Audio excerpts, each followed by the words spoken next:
what's going on, everyone? And welcome back to another great epic episode of Just My Opinion Reviews. Yes, guys, we are talking about a new show that is debuting February the 27th, Tuesday on FF Networks and Hulu, titled Shogun. Yes, yes, yes. When I first saw the trailer for this, I was super duper excited, especially because, you got your boy Hiroyuki Sanada, who popped up on the scene for me all the way back in 2003 with The Last Samurai. And as far as my expectations are concerned, I kind of went into this show thinking, is this going to be like a longer version of that movie that I love with Tom Cruise? But of course, I'm going to give some commentary on that later. But guys, as you see, I am not by my lonesome. I have Miss Kimberly Curran from Southern California here to join me with this episode 1 recap. Hello, ma'am. How are you doing today? Hey, I'm so excited to talk about this show. Thanks for having me on, Brandon. Of course, of course. Like I told you, y'all, Miss Kimberly has been sharing all of the marketing, posters, stills, all of the trailers, TV recaps of this show. And I was like, man, she's just really excited about this show, as I am, as everybody else. And so I had to, bring you in to, chop it up with you about this show because you just seemed like you had that same amount of excitement level. And so I'm really, really excited to pick your brain and see where you at with this right here. So yeah, I'm super duper excited. Let's do it. And Let's go. we will be recapping each episode each week. This episode video right now is just episode 1, titled Anjin. Destinies converge in Japan after a barbarian ship washes ashore in a poor fishing village. Meanwhile, in Osaka, Lord Tawanaga finds himself outplayed by his enemies. And guys, just to let you know, this is going to be spoiler filled. We are going to spoil this episode up, down, left, right, in, and out, as if you've already seen it. That is your warning. And if you love what me, myself, and Miss Kimberly has to say about this, please hit the thumbs up button. Please leave us a comment. Also, share the video. And whether you're watching this on my channel or Kimberly's channel, hit that subscribe button. Help us reach those next big milestones that we're trying to hit. And as well, you can follow both of us on social media. Our handles are on the screen at Just My Opinion 84 and at What's Good Kimberly. We got our cash apps at the bottom. And also, guys, you can subscribe to her channel right here on YouTube at What's Good Kimberly. She has a lot of stuff up her sleeve in store for you guys. And I can't wait for her to, release all that. But, I'll let her speak on that a little bit later. But Kimberly, like I said, I was really looking forward to this show. Oh, And man. I like how in episode 1, they just kind of throw us in and, we just have to get to know these characters with all of these foreign names. I don't mind subtitles at all. I mean, it's a great challenging read and quite dialogue heavy. But what was your first impressions like going into this? Did you like the first episode? Did it meet your expectations? Did it fall beneath those? Like, where are you at so far when you ended this first episode? Yeah, man. So I'm a bit of a history buff. Not that I'm super knowledgeable. I'm just super curious Mm, about history, and so I'm so excited to learn more about Japanese culture. They have such a rich political history with their wars and the battles and the hierarchy of how they've organized their leadership and governments. It is also fascinating to me. And one of the reasons I was excited about this is that Mr. Hiroyuki Sanada, he is an executive producer on this project. And I was excited about that because he's been in so many films, obviously, as a Japanese man. But as an executive producer, you have more control in the storytelling and in all of the pieces that come together to tell the story. So I just felt like there would be more of an authenticity in this series, and they did not disappoint. They didn't disappoint. Within 10 minutes, I learned something about the history of Japan in early 1600s in terms of religion and settlers and people who are colonizing or trying to take power. I mean, within the first 10 minutes, I was like, okay, this is happening, this is happening, and this is happening. And right off the bat, I want to say it exceeded my expectations because with an amazing story like Shogun, you have an opportunity to bring in so many different elements. You've got John, is it Blackthorne? You've got the Portuguese. You've got the regent, the Lord of Regents. You have so many puzzle pieces, and how it gets fit together is based on whether or not this is a good show. Because you can have the setting and the pieces, you can even have fantastic actors, but if the storytelling is amiss, that's where you're ending up with the crap scores. And as we all know, it's like 97, I think, or 100 on Rotten Tomatoes. So Mhm. deserves it. I'm excited about it. And also off the bat, the production value is so there. The production value just, I feel like I'm just going back in time watching this awesome story unfold. I agree with absolutely everything you said. It is a very, very high rating on Rotten Tomatoes. It's actually 100%, and I think it deserves that. And I actually love this episode too. The first time I saw it, and I got through it about 1.5 times. And of course, I like you. I'm a big fan of what is his name? Hiroyuki Sanada. Hiroyuki Shina. I got the last name, but the first name is always trickery for me. And this is, you're right. This is actually his, out of all the credits that he has under his belt in his film career, his filmography, this is his first producing credit. And that says a lot. The man is over 60 That's a years old. lot. And for him to be able to come through and be like, no, I want to be in control of this, not only in front of the camera, but behind it, it will bring that authenticity to it. And like you said, it has all of that in the first 10 minutes. And I was dang near blown away. Now, we also have another main character by the name of John Blackthorne, by the name of Cosmo Jarvis. Are you familiar with him at all? I'm You not. know, This is my I have referred to him in the past as Tom Hardy Part Two. Um, he's always the actor that when I see him, I'm like, oh shoot, Tom Hardy's in this, and then I'm like, oh wait, no, that's the doppelganger. Much respect to him. He always brings something great, but I always call him Tom Hardy Part Two. yeah, yeah. Yeah, he's not the best of people. He's a pirate and he's trying to, lie and say he's a merchant. And we see at the very beginning of this. And first of all, I like how dark this first episode started, at nighttime with all the clouds and the dust and it's just real eerie and all the It's sound effects of visceral. the lights and all of that. I really liked it. But it seemed like they're on their last ship. Okay, they were surrounded by some Spaniards trying to make it over to Japan. I think they said they started out with 5 ships with over 500 men, but they're down to 1 ship with just a dozen people. And the captain, I believe, blew his head off. Like He did. He did. He took the dishonorable way out. he's He's like, look, it's one thing to go camping, but you got me on a ship. like, like people are dying, of course they had, horrible diseases and rats and the seas. My God, that scene later on in the episode where they're just hitting the rough seas and he's like, guys, let's get it together. And he's trying to, captain the ship and help them out.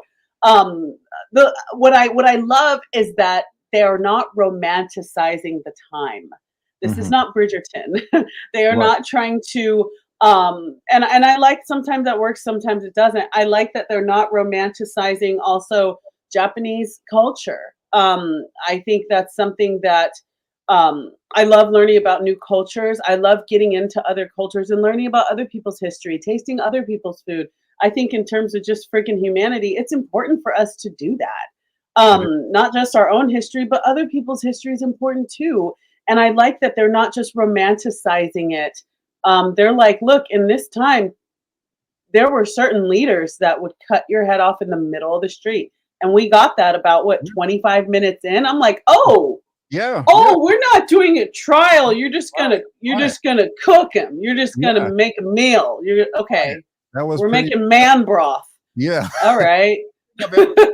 Yeah, been boiled to death on screen before. You know, that's kind That of was harsh, bro. that's a horrible death. Like he was in there for hours with his skin just melting away. And That was and it was slow. It took a long time. yeah. So you're right. Man is the God is trying to escort the barbarian, Mr. John Blackthorne, you know, throughout the lands of Japan. It was like, everybody stay back. He just said it one time. You don't want to listen. I'm chopping off your head. Okay. You guys don't want to talk and, you know, be able to articulate yourself. I'm going to boil you in a pot of water for 8 to 9 hours while I go over here and play in the grass and then go inside, you know, until and get me some mushu or whatever, you know, and that was quite interesting as well. But what I like about this is, and you hit the nail on the head, especially with the pronunciation. I'm used to saying Shogun, but it's actually pronounced Shogun, supreme military commander equivalent to a duke in medieval Europe and ruler of feudal Japan. And hundreds of years before this takes place in the 17th century, year 1600. And the shogun has been, or multiple, has been ruling Japan over hundreds of years, it seems like. But I think the name is Taiko, if I'm pronouncing it correctly, a Grand Chancellor of the Emperor, equivalent to a Prime Minister in the United Kingdom, especially in the relationship over the Royal Council of Advisors, Privy Council. That person has died, and the heir is not of age yet to rule, only 7 years old, and we have this council of regents. And I really do like that after we get to know John Blackthorne and he's the pilot and this captain blows his head off or shoots himself in some way, shape, or form. He's not there anymore. We only got 11, 12 men left. We get straight into the drama. You know, into it. Yeah. We see your boy Toranaga, you know, riding across the countryside with his son, I believe, and they was, you know, looking at I forgot exactly what type of bird that was, but they go into Osaka and the tension is already in the air. Him and his people are like, I hate it here in Osaka. This place is a real I know. And, you know, they go in there and it's already beef. It's already beef. We got the 4 regents that are going against Toranaga, just like, you know, hey, what's going on? You know, ever since the Taiko died a year ago, Europe are trying to form allegiances against the council, man. What's up? You know what I'm saying? Yeah. What was you thinking during that scene? Whose side was you on? Do you think the Council of Regents was tripping? Were you on? I mean, we know that Toranaga is the main guy, the main protagonist. Yes. But like, did you see the Council of Regents side, or were you already on Toranaga's side? Where was you at in that?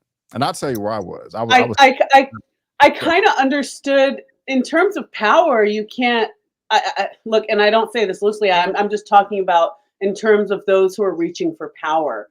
Mm-hmm. What a better opportune time to get in what I want to do to seek power than to go, our leader died and the only other person in line is a child. Of course I'm going to manipulate this situation. Of course I'm going to take advantage of this vulnerable situation. And it seemed like Toranaga was, you know, more so friends with Lady Ochiba, who is the widow and the mother of the heir. And like he said, he wasn't, they're like, you kidnapped her. She's at your house. And he's like, my daughter-in-law is giving birth. She just went to help out. Like, and they're like, vulnerable situation. How can I twist this around? How can I manipulate this? And it seems like he's closer to her because they're family by marriage. Mm-hmm. So in terms of Taiko dying, I believe it was a year before, it seems like he kind of had the favor of he wasn't the king, but the leader, if you will. He had the ear of the king, if you will. And so now that his friend, you know, who he was closer to is gone, these guys who were haters all along are like, and now we're going to push you out. They're just squeezing him out. And so, I mean, I could tell, you know, when Homeboy got up, what's his name? I got to get his name here because what he did was really, really brave. Yeah. God, what was his name? I like the kickback from Ishido talking about, man, we used to these little childish outbursts from people in your clan. Yes, That's about yes, yes. And then one of his that. warriors was like, "Don't insult my master, you know, don't insult him."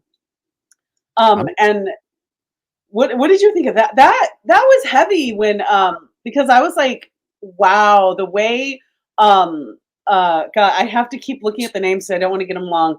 Toranaga was like, wait a minute, don't insinuate that he insulted me. He did not insult me. And it was like, wow, you are really trying to keep the peace. right, You're right. really trying to keep the peace because he totally trashed you in front of everybody. Right. I like the fact that you know, he is that peaceful. That's why I like him. You know, he's not trying to fight. You know, he's been there He's before. reasonable. Very, very reasonable. But I also like his kickback as well. I was like, look, I am tired of these meetings. These are very, very exhausting. You know, it seemed like they took him a long time to get over there as well. You know, of course, this Hmm. hundreds of years ago, you can't pick up a phone call or send an email or whatever. But Hmm. I mean, do you think it was justified for Ishido to get the Council of Regents, you know, against him and sign the paper? He was like, hey, we got these 4 signatures here. You know, I mean, there was no questions asked. I mean, this was the first time that they've talked about this because I can see how it will look on the Hmm. outside in, just like, okay, hey man, what are you doing? Are you trying to overthrow our little government here before the heir grows up and he can take over? Or, you know, but he had a good reason. Like, no, like lady, like Yeah. the daughter is giving birth. I want to make sure that she's okay. Yes, I have I been mean, I don't know for certain that he's holding her hostage. I don't know if he. I mean, we never really got the story of why she went. Maybe she was like, "These guys are too much. I got to get away from them," or maybe she really did go to see the sister. Like for them to be so extreme and be like, "You have 7 days to return her, or it's war." right, And it's right, like, think about it. If if your family member was over at your friend's house or your daughter-in-law's house just cause, why would there be need for me to promise to return her? It's just a matter of like, hey, can you go back home? They're freaking out. So part of me wonders like what is happening? Like, is he keeping her there for a political reason? Like, hey, raise the baby in my house, then we can be really close. So I don't know, because at the end of the episode, I was like, my dude is either really trying to play the game or like I kind of towards the end of the episode I was like, "Oh, wait a minute. How dirty is he playing?" Cuz no. but that's skipping ahead a little bit, but I just got to say in terms of learning about the culture, something I didn't know because I knew about and I don't have the word for it. Someone else I'm sure will put the word down there. When a samurai would take his own life Seppuku. because seppuku. Thank you so much, Brandon. Seppuku. Sepuku. Because I want to talk about that next, but keep going. Go ahead. Seppuku.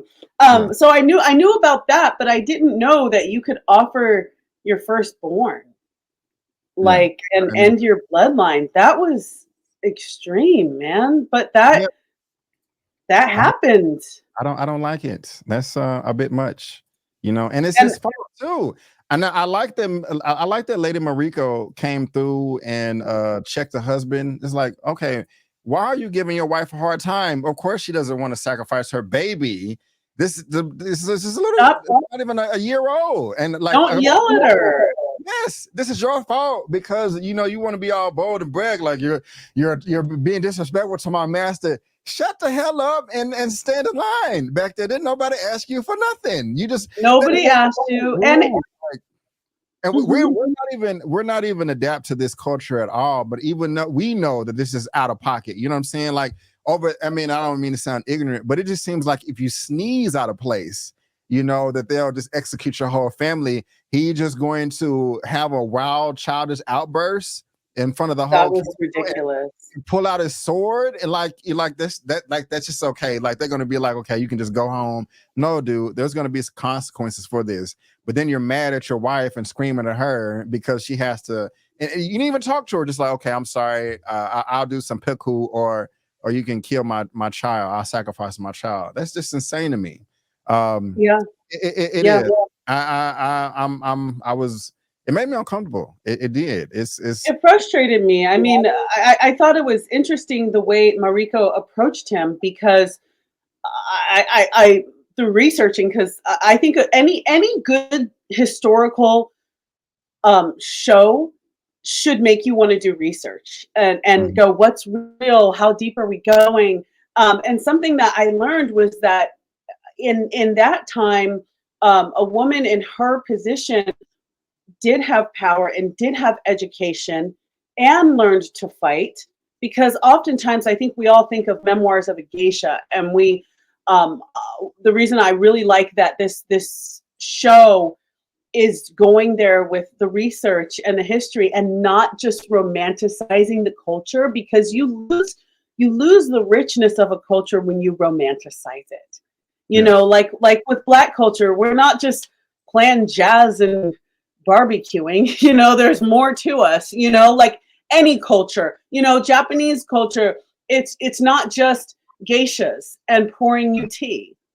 Right. The women had a voice during that specific point in time. Now, different points in time, the culture did change in terms of patriarchy. But at this time, she was able to go with authority and tell this man, stop yelling at your wife. It wasn't like, because you've seen movies where a woman comes in and tries to be like, stop, don't yell at her, and the guy slaps her with the back of his hand. Right. Right. This was Right. not that. That woman was heard when she spoke. And I really liked that that wasn't like a reimagining of history, like some like, oh, you're trying to be feminist, you're trying to show women power. Well, back then women didn't have power. No, actually during that time in that regime, women did have a little bit more power and a lot more education. And Mhm. so right off the bat, when that young lady, Anna Sawai, I believe it is, she's got so much presence. And the way she walked in that room, I could tell already this young lady is not about to speak to you softly. She was graceful, but she was about her business.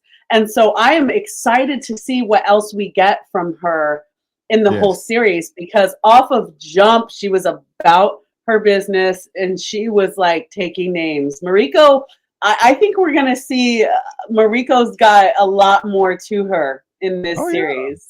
Oh yeah, she does. Mhm. If you're watching this now, by the time you see this video, I should have my full non-spoilery review up for the whole first 10 episodes.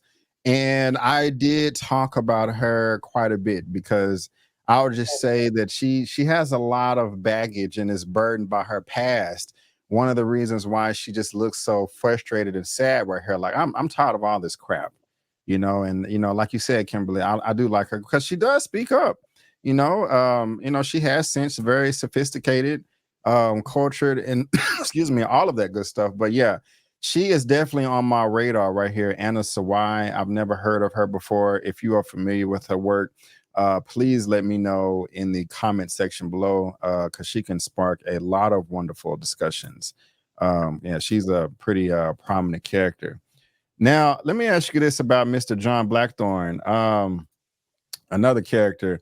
Well, first, I mean, we can talk about the costumes and how much I like that. When the ship washed up upon the Japanese beach, the shore, I just kind of liked how all the samurai ran out there, with their armor, with their gear, and they rushed the ship, saw inspecting the men, saw that they were dying, or some of them were alive, some of them were half dead, looking at their teeth and rot, seeing that they're starving to death, had a ship of 20 cannons, 500 guns or rifles, and a whole bunch of other stuff as well. And your boy John Blackthorne is just trying to play the innocent little card of, oh, we're not pirates, we're just little merchants. I don't know about you, but he's a bold mother jammer, mother effer. I wouldn't be talking any type of shit if I'm in a foreign land by myself, tied up, especially after I done seen my boy get boiled alive. But he ripping crosses off dude's neck and throwing it on the ground and stomping on it. Yeah, dude. I'm like, what are you doing? Like, there's already a language barrier. You talking about I take my genitals and I'm gonna piss on your country and then Oh, when that guy pissed on his head, I was like, look, yeah, Ara yeah, Kelly, let's yeah. let's chill out on the piss action, Now R. Kelly. before he was just running his mouth. I mean, I don't know. I didn't like him anyway, just from jump, just for some reason. I just felt like I couldn't trust him.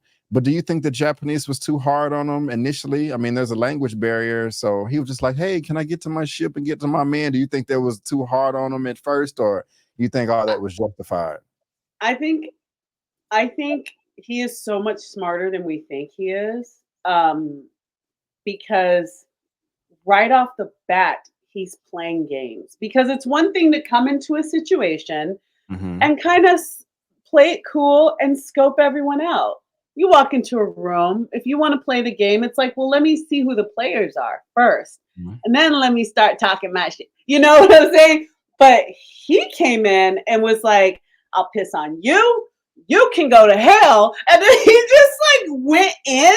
And I'm like, you don't even know everybody's name yet, bro. Like, you don't even know who you're like, find a friend first. Like, find someone that can be like, we're tight, right? Like, you can give me some food. Like, you're not even trying to make friends with anybody. And I thought that was crazy and bold. But if you think about it, when we find out the real reason he's there, especially when he's talking to Rodriguez, who I love, my dude from Batman, dude.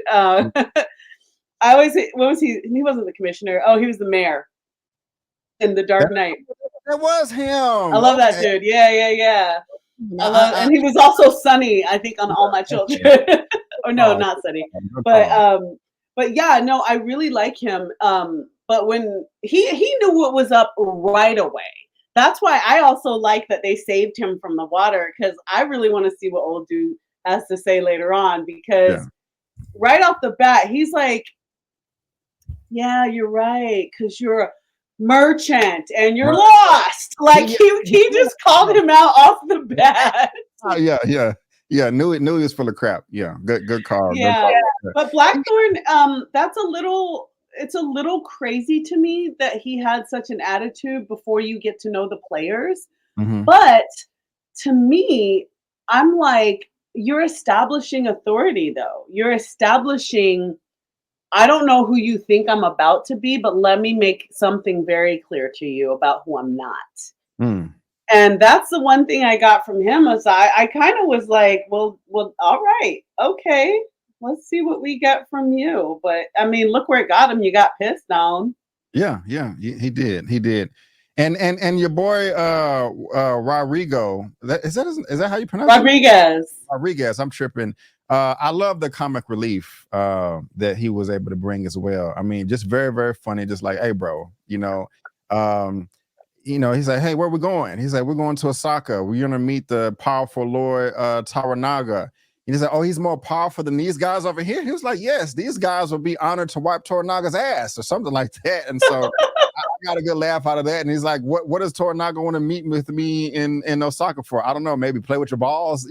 He was just real quick with it. I'm laughing my behind off, And so I'm glad that he lived. I was kind of sad, when he was knocked out on the rocks or whatever. But also, he was able to call John Blackthorne's BS, smart enough to cut him loose to say, okay, this dude is a pirate or a pilot. We're about to die on sea, so let me cut him loose, and so he can help save us all. And he did in so many ways. And so characters, hope he does pop up a lot in the rest of the show. And of course, we're just gonna have to see. But yeah, you mean your boy Blackthorne was not smart at first, cussing everybody out. But he did make a and then gave himself, because I mean, he gave himself up though to Rodriguez, because he was like, well, yeah, and I didn't come this far, so I could. And he's like, oh, you didn't come this far. Yeah, I thought you were lost. Like, you know what I'm saying? So like, I'm looking forward, because you know that he's gonna play the game. You know that as he Blackthorne is really gonna start playing people, and it's like, is Rodriguez gonna help him or get in his way? Are they gonna find some common ground? I think the show did a really good job of that, because he's like, he tried to pull up on him and he pulled a gun out. Like, I'm not stupid. Yeah, there you go. But that's my fault. That was an accident. But Yeah, you are 100% right. I'm glad you caught that too. I'm So excited to see that. good stuff. Good stuff. I have a question though, and maybe you can clear this up for me. At one point in the middle of the episode, where so we know that Toranaga and his people, they don't like Osaka. They said it was a shit her early in the episode, but he has this Mhm, castle over in Edo. And I will mhm. say that this show does make me want to travel to just everywhere, Asia, Right, Japan, and stuff. right. Yeah. But if Ishido is under the impression that Lady Ashiba and her daughter or niece, that's pregnant, is prisoner being held captive in the castle Edo with Toranaga, we see that isn't the heir. What wait is the oh no, I just answered my own question. What I was gonna ask is, was Toranaga, did he have the heir? And I forgot her name. She had the white cloak. She like a nun. I was gonna ask if that was in Edo, but no, that has to be in Osaka. Because I was what Yeah, I it was was in gonna Osaka. okay, yeah. What I was gonna I'm tripping. What I was gonna ask is one on the sheet of just ask the heir himself, like, hey man, are y'all good over here? But it wouldn't make any sense for the heir to be in Edo anyway. He will be in Osaka. So excuse me, dumb question. My bad, my bad. We can skip past that or whatever. How did you feel about the lord that was over Ajiro? Yabushige? Yes, yes. That guy was such a bitch. I- He's first of all, he is evil, and you can tell right off the bat that not only are have the Portuguese come in to try, the Portuguese came in to bring Catholicism over there, and I caught that because when one of the village people, the people in the village, they heard somebody was in town, and they're like, oh my god, and they crossed themselves, and I was like, back then, why would a Japanese man be crossing himself unless somebody had to have brought Catholicism over there because that's not an origin. Catholicism, spread, and we know that through history. But this was right after Catholicism had spread to Japan, and Mhm. so it looks like not only are there people from other countries coming over, and we got this with Blackthorne, but also with Yabushige, you can tell he took over this town, this village, Yeah. because when they're walking and they cut the guy's head off, these people are complaining and these people are in distress. Like, and I forgot what somebody said, but it was basically like this guy came in here and just took over, Yeah. and he's killing like that, like the girl, his concubine. I don't know exactly. Obviously he took her as his, human trafficking. Basically, he took Okay. her.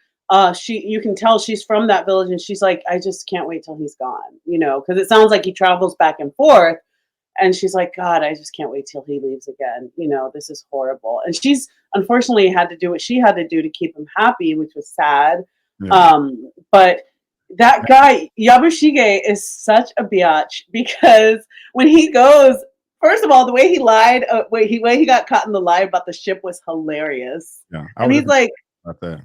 yeah, no, it was a gift. It was a gift. It was a Yeah. gift. Right. No, Right. I'm not, it's my look, it's mine, but it's like it's not my it's like mine to give away like as a gift. You know what I'm saying? And I'm like, oh my God, you dug such a deep hole. Yeah. Because I thought he was someone of prominence the way he was knocking heads off, but then you realize he's just a little snail. Like he's Yeah. such a snake. But when he goes over to save Rodriguez, and then within minutes, he's like, these waves are too much. You know what? You know what? I'm just gonna kill myself. I'm just gonna kill myself. These waves are like a lot. And you're like, you're not Bro. even gonna try. Right. Right. Right. What was also interesting to me in that scene too is Blackthorne, his lack of empathy as well, during that scene. I mean, he was just kind of looking down in pleasure, like, oh, what you gonna kill yourself? He wasn't nervous or panicking. I mean, I know these are not his people, there's not his culture, he cannot give a damn, but it's just still though, like just the lack of care on his face or concern was just really interesting to me. Did Uh, you? I have a question for you though, what's up? because I was very see black. This is by the way, the writing is excellent because I love it when you are troubled about whether someone's good or bad. I love it when someone's written in the gray and you can't tell. Like it's easy to be like, well, okay, that's the bad guy, that's the Disney villain. But Blackthorne, I was like, at first I was like, he's a weasel, he's a snake. But then I was like, he's taking command of the ship, you know, as people are going over. But then he's like, hey, whoa, whoa, whoa. Okay, time out. I don't know where you're from, but where I'm from, we don't leave a man behind. And I was like, does he care? Or is he Mhm. like, or is he like, that guy spoke English. I need to pretend like I really care because the guy that spoke English is overboard. No one else speaks English and people want to piss on me and cut my head off. So I gotta help the guy that speaks English. Like, was there any honor among thieves, if you will, or was he just like, this guy's playing chess? This guy's playing chess. Let me act like I really care. Because at first I was like, oh, he's got like a pirate's code about him. He's got like this honor amongst thieves kind of thing about him. Like, what did you read that I read that as the latter. He is playing 3D quadruple as? chess. There's not a 3D hair of chess. code in him at all. He is just trying to survive. And like you said, He's playing multiverse chess. he's like, this is the only person that can understand me. You know, we're joking, we're laughing, playing, talking about ball jokes and stuff like that. No, like you said, he's playing chess. He's playing all the games as best as he can. Like I'm trying to get out Okay. of here. I'm trying to get back to my ship. I'm Okay. trying to get back to my land and get, Yeah. back to the West where I know. And so this is the best opportunity that I have. So let me knock out two birds with one stone as far as saving somebody that understands me, but also make it seem like I'm honorable and like we got to save the day. We don't leave a man behind. Yeah. So, Because um, I could tell he faked when, because obviously I saw that disingenuous attitude when oh boy was like drowning, but also, and then when his rope broke, he was like, "Mwahaha," yeah, But then when the guy came up and he was like, "Oh yeah, you made it, yay!" and then he bowed towards him, that I was like, "Oh, you're playing the game. yeah, You are yeah. playing the game. Like you're gonna bow to him now, like." You're so heroic. I can't. I just can't. I Right, can't. Like, right, bruh. right. 100%, 100%. 3D chess. Um, yeah, no, definitely. So yeah, you're not really feeling what gosh, I can't get his name, the Yabushige. But who I did like is Taranaga's homeboy, his right side man, Hiro Hiromatsue. Matsu. How do you say it? Hiro Hiro Matsu. Hiro Matsu. or Hiro Matsu Koshi. Hiromatsu. I did Okay. like him. He I seems like like he him. plays no games, the old uncle, you know what I'm saying? Toranaga's right hand man. It's like, oh, I thought you was loyal to Toranaga. And he put his hand on his sword. Just the fact that like everybody is just down for the cause and ready to I give know. lives, I like love at the that. drop of a dime. Like as soon as he put his hand on his sword, everybody else is like ready to like, oh, let's go, And so, and it was like no, like he knew it. What help me out? What is it? Yabushige. Yabushige. He knew he was bullshitting. Like you said it earlier. You know. So he's another one of my favorite I characters. like him because he seemed like very like humble when he was with Tokunaga, but then Mhm. when he stepped on the scene, just like him and his boys, it was like, oh, I love to see that play out in story of like respect when actors play high and low, like how someone walks in the room and how someone bows to someone, how someone's BSing. Yeah, I was like, oh, you're the general. Like, look how people were afraid of him. People revered him. They were like, they had so much respect for him. yeah, And yeah. For what I elders. love about the writing and even the acting, and I got to make a point of how important extras are in films Okay. Okay. because the extras did such a good job of playing to authority. The way people, because it's an obvious way, like when the princess walks in the room, everyone, oh, but when we don't really know who the characters are, and the way the extras like behave, the people in the background behave when he was around, it helped tell the story to me of an outsider of like understanding his authority and the reverence people have for him, because I was like, oh, this is his right hand man going like, okay, he's gonna try to get a message across. And it was like, no, he got out of that boat and people were like, oh, oh, oh, okay. I really think they're doing a great job with that. I agree 100%. 100%. And so he's gonna be top dog in this show right here. And I can't wait to see more and for everybody else to see it as well. And so but it just another thing just about this culture, man, Yabushige, even though you don't really care for him, the fact that he was just about to end his life down there, turn on the sword, was crazy. And what I do like is I don't, John Blackthorne, he's not coming across. I don't think there's going to be any he's going to be like a white savior type of character that would really grind my gears.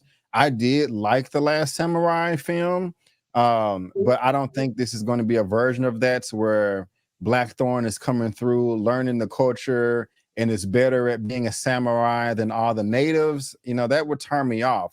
But I do like the fact that he's getting exposed to this, because he didn't care that Yabushige was about to die, but he was just so torn up. Like, wait a minute, this man was about to kill himself, just turn on this sword and just give up. Like, what the hell is going on here? Like, I've never seen anything like this before, and it was a culture shock for him. Yeah. So I am. Go ahead.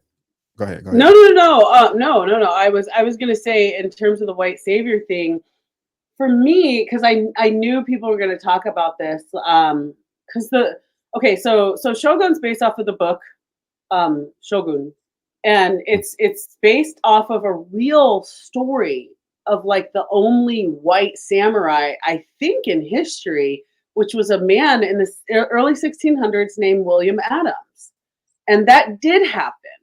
Really? Where, yes, it did. It's based off of a real story. There's like one, I don't know if there's more, but I know he's the most famous white samurai. And he was given land, he was given an inheritance, he married a Japanese woman, he had kids. He actually had a family back in England, but his ship really did get lost in Magellan Strait. And this story is based off of history. Obviously, a lot of the intricacies of the story are made for TV movie, but the book Shogun is based off of the historical story of this situation, and how there wasn't a shogun for like 30 years or something. They didn't have a shogun. They changed leadership in Japan at that time. And so for the people to be like, oh, the heir is young, this is my opportunity to bring back the shogun. That's the thing. They were bringing back a form of leadership that was gone. So instead of having this what do you call it? I lost the word. Where you have a king. What is it when there's an heir? Why am I losing the word? They do it in England. God, you know what I'm talking about. When you have the father, the son. I'm trying to think, but it's not coming to me. It's not patriot. It ends with the archy. I can't believe I lost the word. But it'll come to you. But it'll come to me when I. But that's what's happening in this situation. So when people look, this is my thing about the whole white savior thing. For me, if it's history, it's history. If somebody tries to write themselves as, I mean, I know there's these great native people, but wouldn't it be so much better if I like came in and just saved them? Like, that gets on my nerves if you're writing it like that. But what people have to understand, if a white guy came and earned the respect enough to be a samurai, that says something just about his story. So that's not about being a white savior. That's just what happened. And I actually find it interesting and beautiful when different cultures integrate into other different cultures and earn their respect. I think sometimes we're quick to say, oh, it's a white savior. And it's like, no, this white guy actually made his way in. I mean, as there's some cool things in culture where one black guy, went somewhere and made it into this culture that was totally not his. I think there's something cool about integration.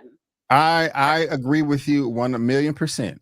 And As if it long as it's not purposely written right, to come in and steal and rape from the culture. I mean, if it really went down that way, I'm cool with it. And of course, good. this was written. The novel came out in what 75 by James 75. Clavell.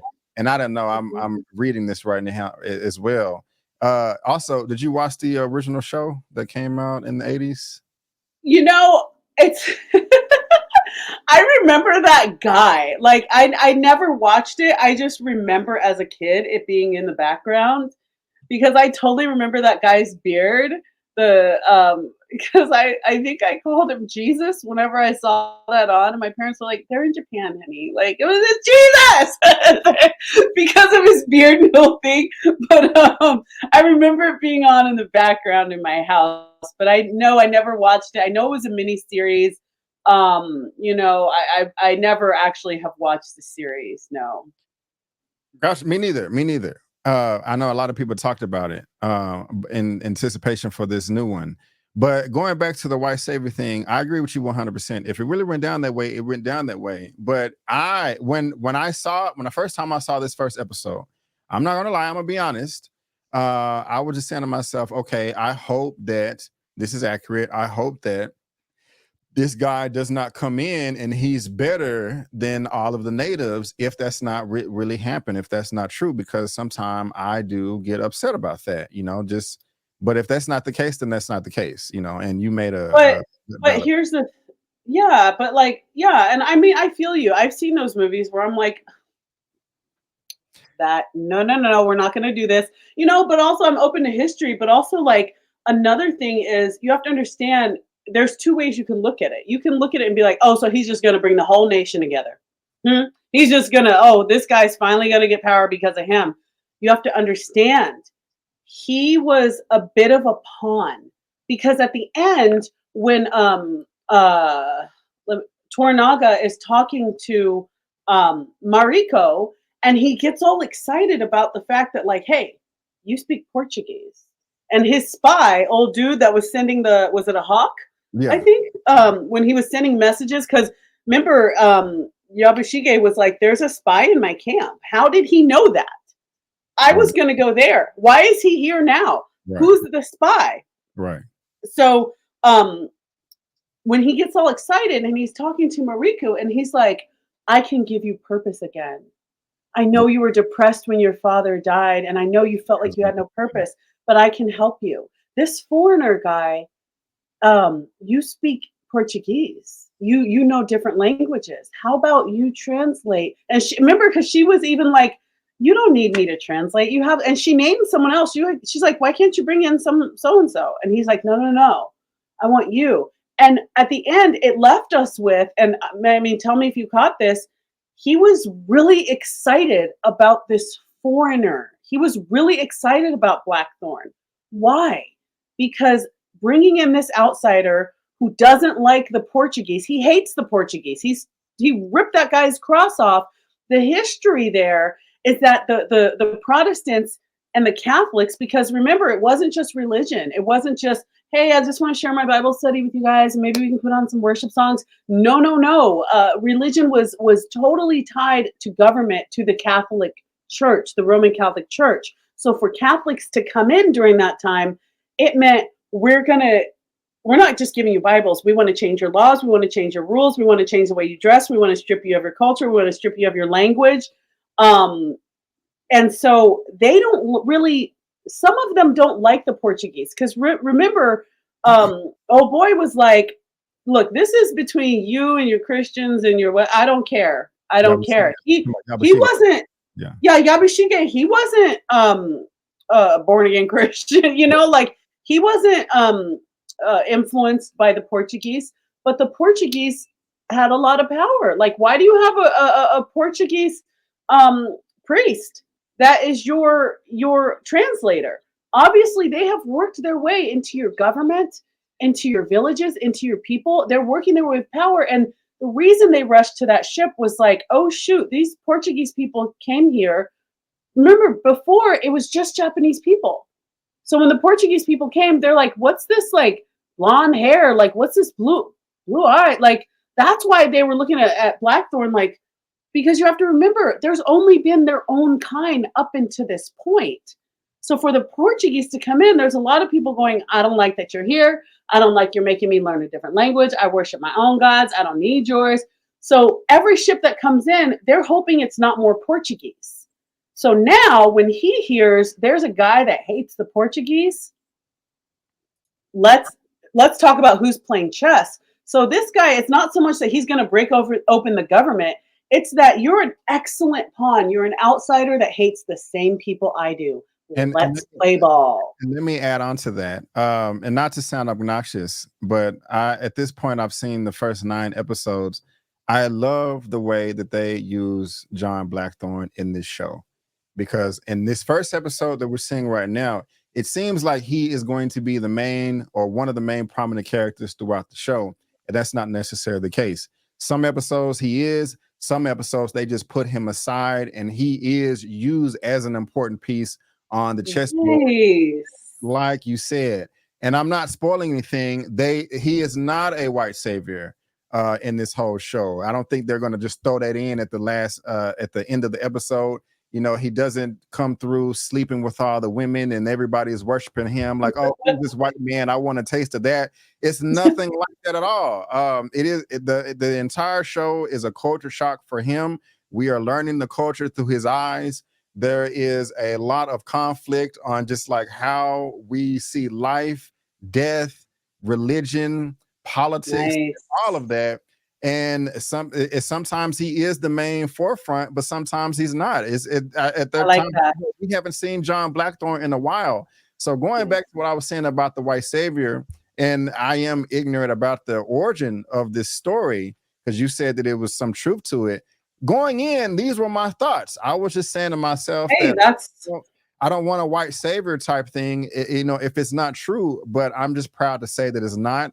And that's one of the things that makes this show so great. And I can't wait for everybody to witness that, because I mean, Toranaga, there's one episode in particular where he's not in the entire episode at all. And that's to the benefit of the show. They really know how to put people in and take them out at the necessary times to strengthen this whole entire story. And yeah, this is one of the best things that we've seen in streaming in quite some time. And I gotta say, I gotta give a shout out to the writing, because it's tough when you have a show where there's so many storylines. Because I think with streaming, we've seen that a lot lately, where people are trying to be all cute and clever and be like, I got 16 storylines for you. And it's like, I don't know who anybody is. I'm not going to watch this anymore. And so I really like that there actually are, it's like a tree. I can see the vines branching off. And I'm like, up front, the writing is really good, because I didn't get confused with, now who the hell is this? Like, I wasn't like that. I was like, okay, I'm picking up what you're putting down. Okay, so that guy, okay. Like, it's easy to follow, but it's also intricate. And that's just a nod to excellent writing. Right on. And just like we're coming up towards the end here, when Rodriguez, not Rodrigo, I'm gonna say Rodrigo. I keep messing up the name. Rodriguez, is that it? The Spaniard? What's the pronunciation? Yeah. Where is it at? Yeah, Rodriguez. Yeah. When he finds John Blackthorne's journal in his book and calls him out, exposes him like, hey, I found this, and that means that this is yours right here. So basically everything you said was a lie. He's about to hit him over the head with the cup, and then pulls out the pistol. And he's like, I have worked too hard to die from all these savages. And he's like, dude, what is this high horse you think you're on, this mindset? You think that where you're coming from, that's just the height, the pinnacle of civilization? Wait till you see Osaka. And then there's that last shot. That last shot was beautiful, just showing how the castle and just how in-depth and intricate and the designs and the culture and all that is. I love that. But the line where it's the narration of talking about every man has 3 hearts, or even before that, what type of man, what type of leader do you want to be? Somebody that's super duper loud and expose themselves to everyone, or somebody like Toranaga that's quiet and kept, cool, calm, and collected, and you just don't know how powerful they really are. Then he talks about the three hearts, like one is in or one is in your chest, or no, one is in your mouth. That's the Your one that mouth. everybody knows. One is in your chest. That's the one that your friends know, and then another one somewhere else. I can't remember I what think part it's of the deep body. down within you, and you hide it. You're right, and that's the one you Yes. hide right there. Hmm. I love that, and it was just so humbling that John Blackthorne at the end of episode 1, going into 2, he's gonna just realize I don't know a goddamn thing. I thought that we were the top dogs over here, and I'm about to be exposed to all of this culture, all of this history, and learn something. And I'm just super excited. When the first time I saw this first episode, I was smiling like, yes, this is starting out so damn good. And I think you feel the same just by the smile that you have on your face. And so I mean, I really did like it, Kim. Those are like my final thoughts. What say you, man? Ma'am, excuse me. Yeah. Hey, bro. No, no, I agree with you. I think right off the bat, I was watching some behind the scenes, and one thing I really truly appreciate is I love it when an actor that has paid their dues, that deserves their flowers. One way to really get your flowers in Hollywood is to finally have the chair of executive producing.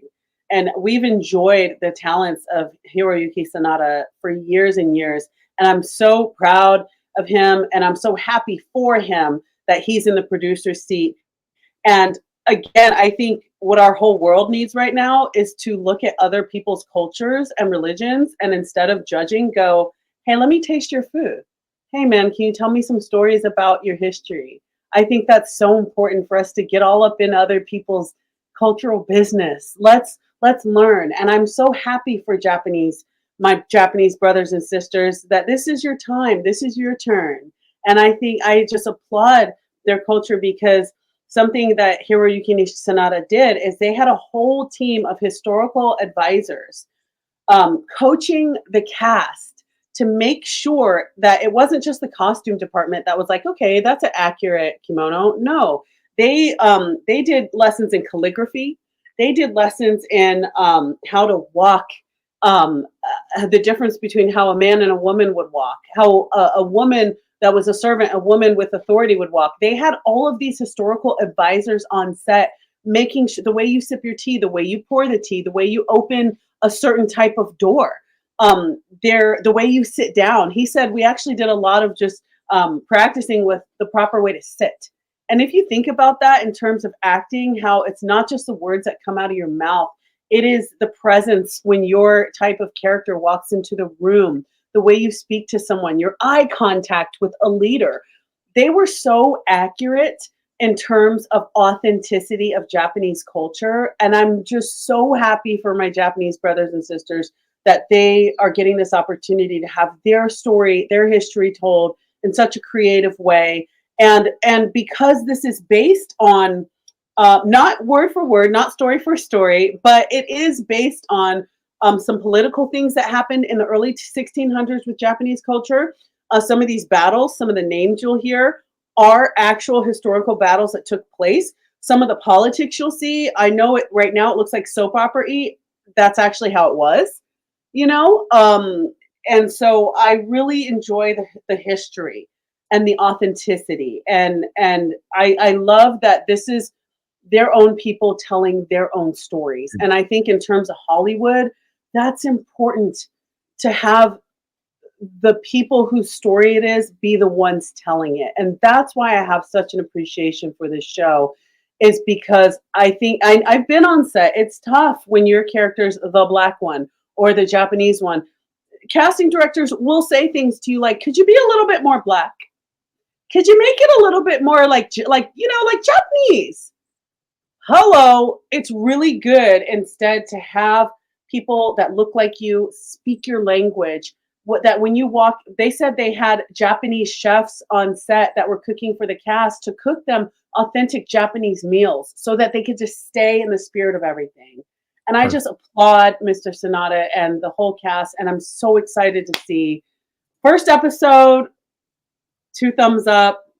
They deserve it. I can't wait to see episode 2. I haven't watched it yet. I'm going to try to keep in step with the reviews. So my energy's like new and fresh. So I'm about to watch episode 2 right now.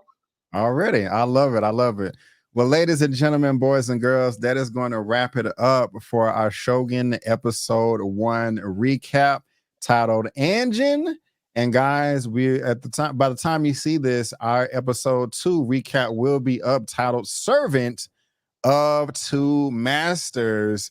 And just real quick, I forgot to mention, Toranaga was asking Mariko, like, hey, is your Christian faith going to get in the way of serving me? And she was like, hey, if I were just a Christian, yes, but no, I have two hearts. And so they're really getting in depth with this, and with the philosophy and the beliefs and the religion. And I can't wait to watch it again myself. But Miss Kimberly, I want to thank you so much for tuning in with me and joining me with this recap. And I can't wait for you to recap the remainder of the episodes. But before we head out of here, is there something that you want to talk about that, where people can follow you or anything you got going on your platforms? Yes, so you guys can subscribe on my YouTube channel, What's Good Kimberly. You can find me on Instagram at Was Good Kimberly, and I have a podcast coming, but I need your help. I can't do it alone. I have a podcast coming called The Film That Made You ... And I'm looking for people who have been inspired by a film to make a drastic life change. You saw Forrest Gump and you decided, I think I'm going to take some time off of work and cross country run across the US. You saw Eat, Pray, Love and you decided to book a trip. You saw Rocky and you decided to take up boxing. A movie, a film that made you change your life. You started a business. You got the courage to get a divorce. You got the courage to ask out that girl on a date because of a movie you saw and a character that inspired you. I really want to dive into how movies and storytelling affects our true lives. So the film that made you ... is coming, but I need your help. If you know someone, please reach out to me, and I look forward to bringing you guys that podcast. Right on. And her information will be in the description box of this video as well. And yeah, if this should subscribe to her channel, guys. Whether you're watching this on my channel or hers, it'll be uploaded on both. And check me out over here. I do lives over here as well. I do tons of videos.